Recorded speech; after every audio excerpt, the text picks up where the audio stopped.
કેશોદની વાત કરીએ તો કેશોદમાં 4 દિવસથી અવિરત વરસાદ વરસી રહ્યો છે તો મેઘો મન મૂકીને કેશોદ વિસ્તારમાં વરસી રહ્યો છે।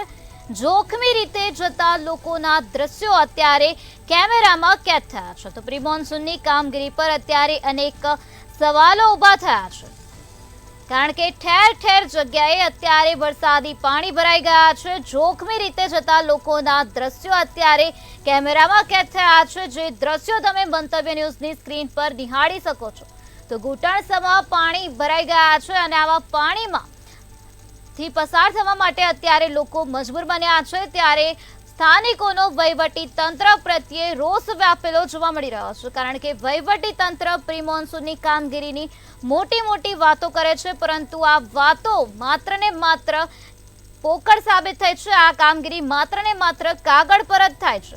રેલવે અંડરબ્રિજ પાસે ખાડો આવવાથી લોકો મુશ્કેલીમાં મુકાઈ ગયા છે। વાહન વ્યવહાર અત્યારે ખોરવાઈ ગયો છે। વાહન ચાલકોને હાલાકી ભોગવવાનો વારો આવ્યો છે।